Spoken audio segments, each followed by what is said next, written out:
Welcome to Stocking the Pantry, a CalFresh Healthy Living podcast from Leah's Pantry. We'd like to acknowledge our funder, the CalFresh Healthy Living Program, an equal opportunity employer and provider. On this show, we discuss any and all things community nutrition, food equity, and nutrition security. This is a space for thought leaders to share success stories and strategies for equity-centered and resilience-building initiatives. We hope to foster collaboration and community, as well as leverage strengths among listeners, guests, and hosts as we share ideas and dreams of building a more equitable future where everyone has access to healthful, nourishing food.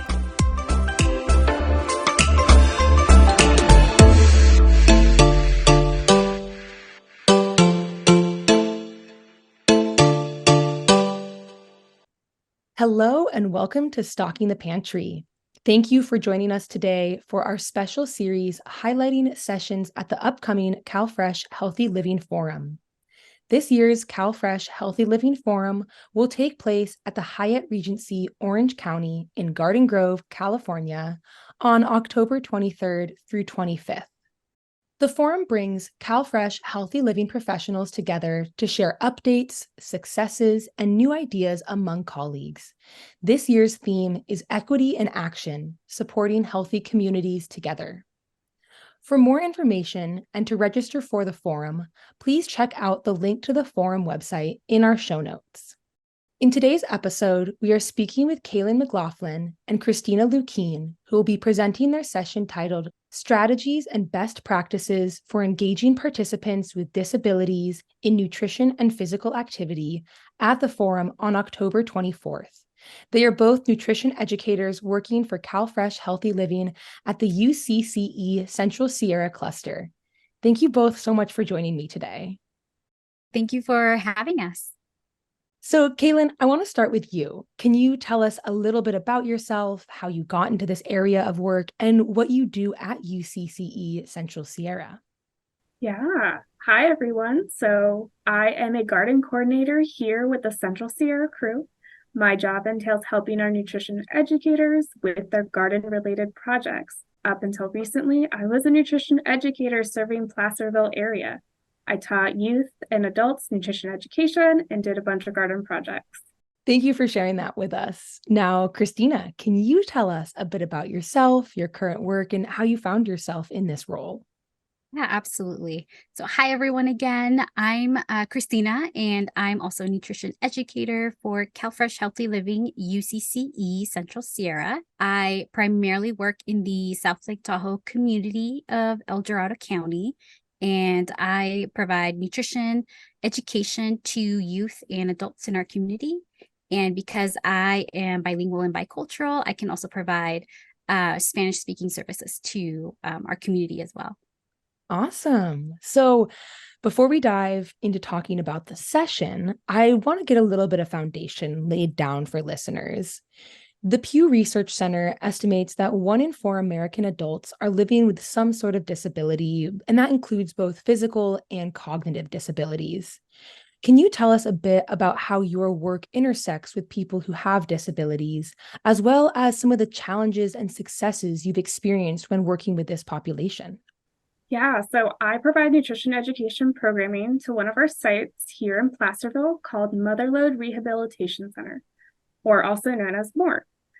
This community center provides opportunity for adults with intellectual developmental disabilities.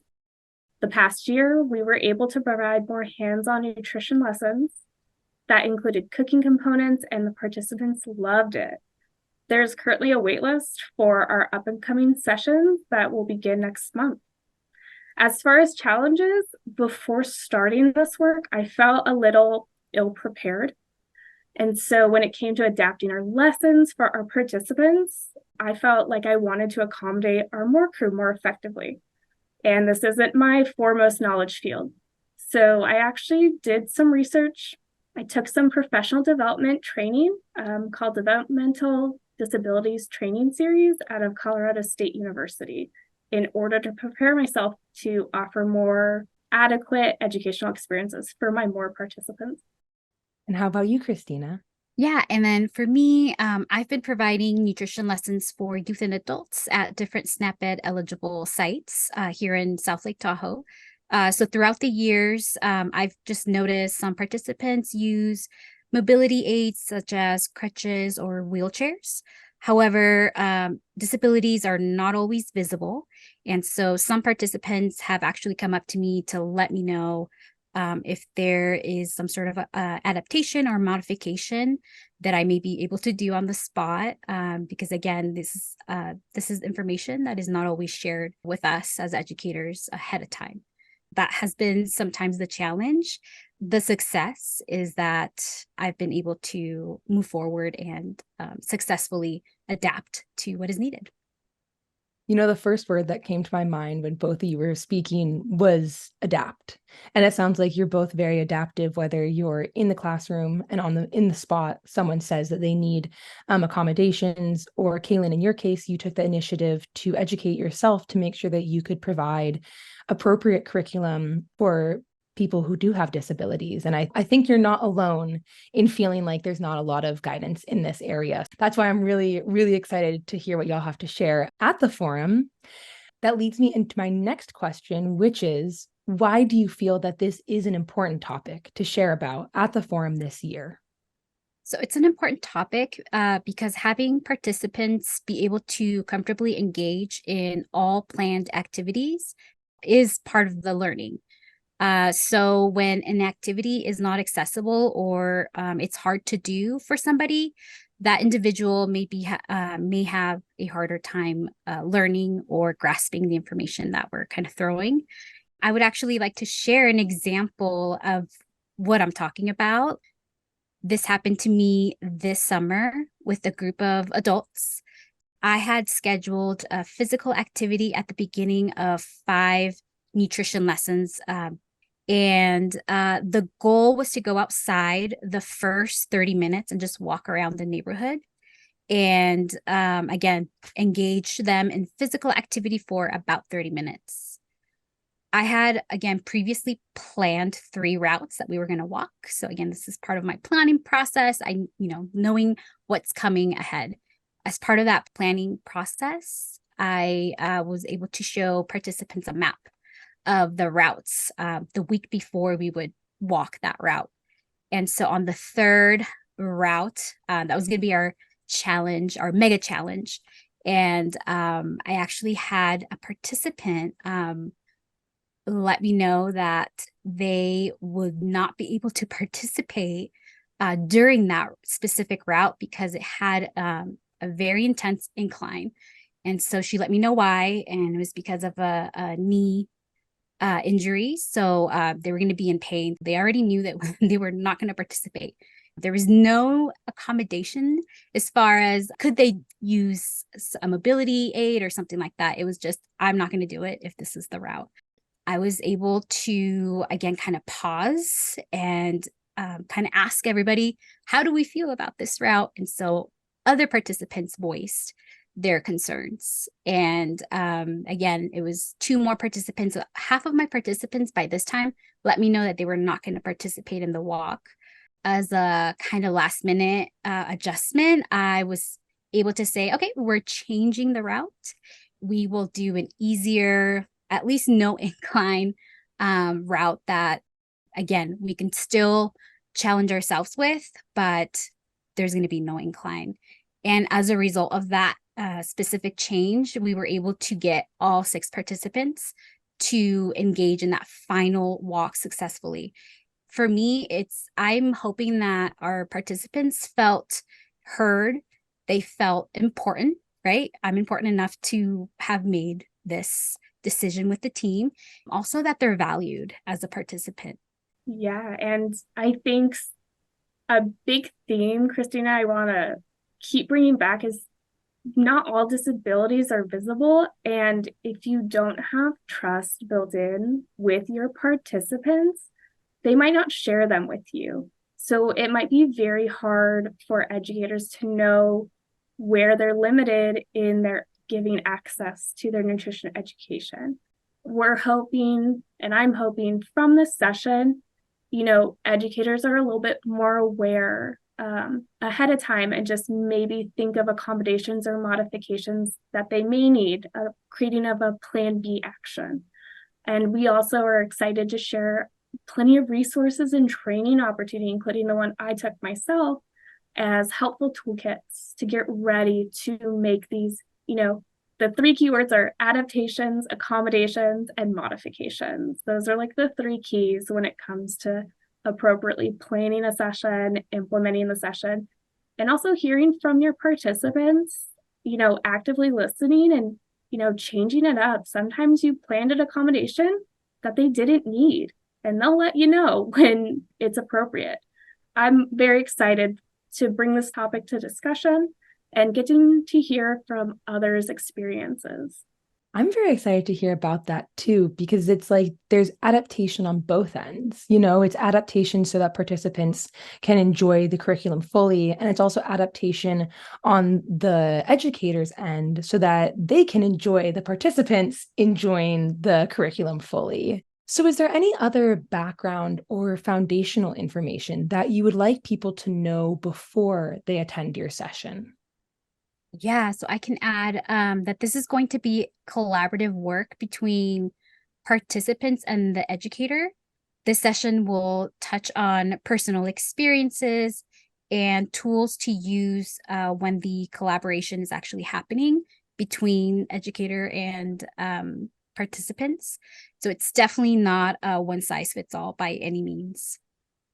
Yeah, and I think it's important that people know this work as far as expanding our CalFresh Healthy Living programming and the creation of this best strategies and practices document we're going to highlight could not have been done without the help of our more staff and our more participants.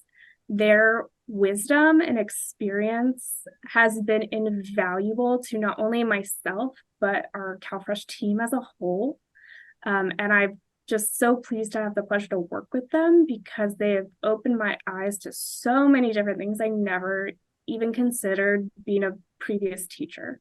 So we conducted many community meetings with the staff at Moore and our participants to continually get their feedback and know what areas we were excelling in. And we asked them honestly, what areas did we need to improve in? What lesson activities didn't work? Was it not age appropriate? Did it not accommodate appropriately? And we made those changes based on those feedbacks. So it is a long growing process, and I am very thankful for this partnership, but I also want our educators to know that sometimes it is a long process and it takes a long time to build that trust and foundation so that you can do appropriate programming with these communities. Yeah, I'm hearing trust and communication coming up a lot in this conversation, both, among professionals and also among educators and participants. And I think that's at Leah's Pantry, we're always, coming at things with a trauma-informed approach, and communication and trust are the basis of that. I'm not surprised, but really, really happy to hear that this approach is being taken across California.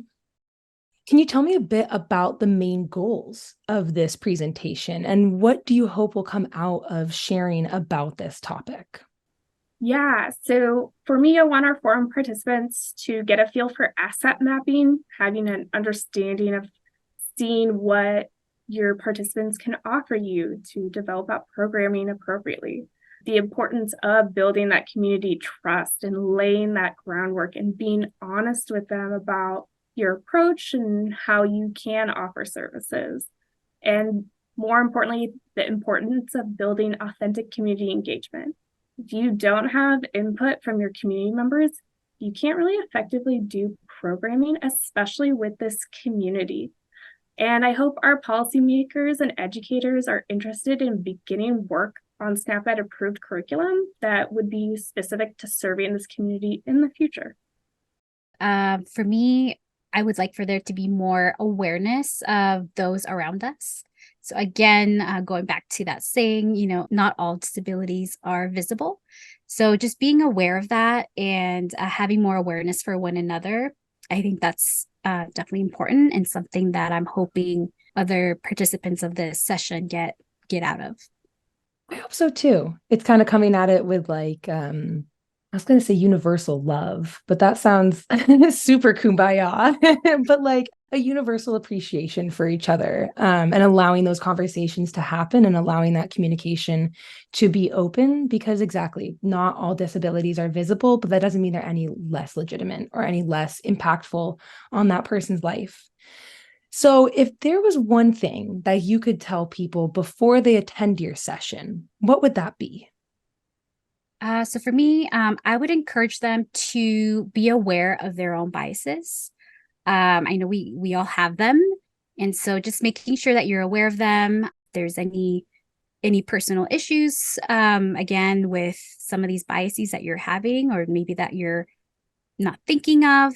Again, just being aware of those, being able to set those aside for a second, and then walking into this room with an open mind to be able to receive information and hopefully learn for the educator to use. And for me, it's be ready to share your experiences and be honest with what worked and didn't work in the past. It's okay if your lesson wasn't successful. The point is to open conversation, maybe find strategies that would be better next time, or hear from others who had, amazing programming.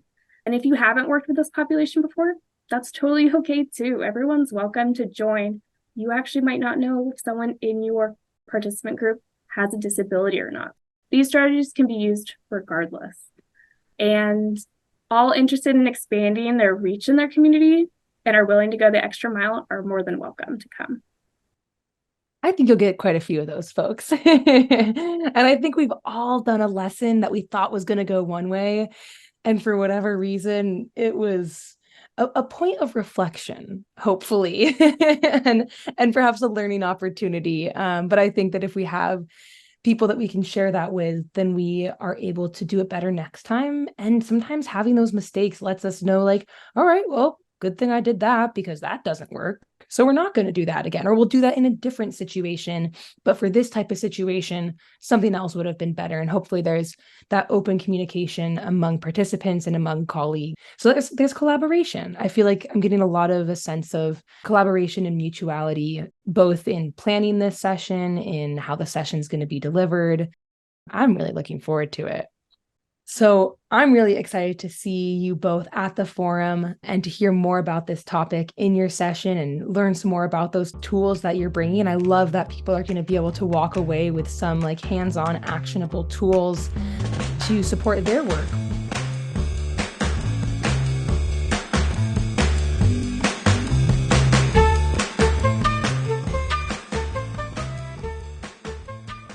But before you go, I have to ask you both, what do you stock your pantries with, both literally and or figuratively?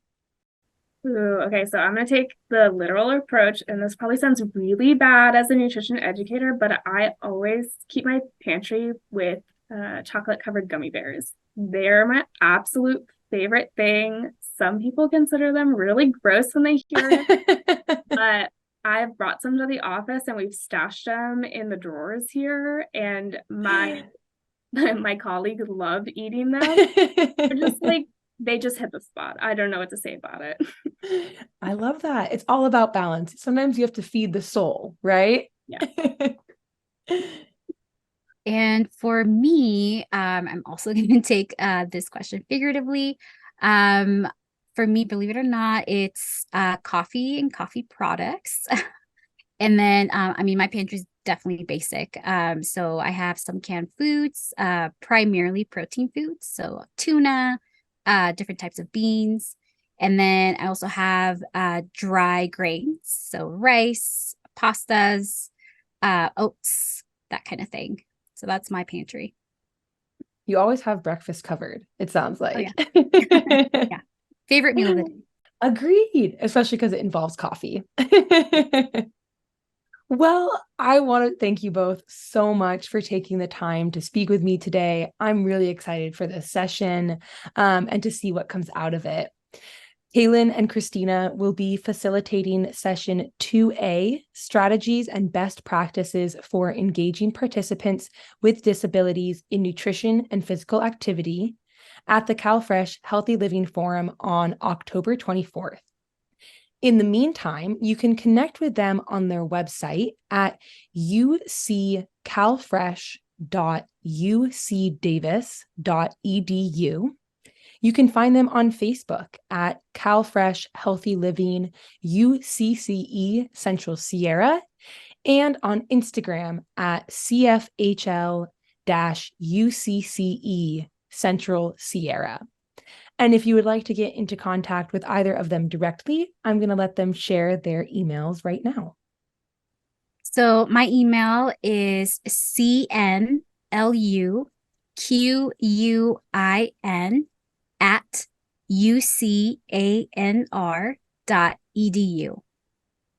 And my email is camclaugh@ucanr.edu.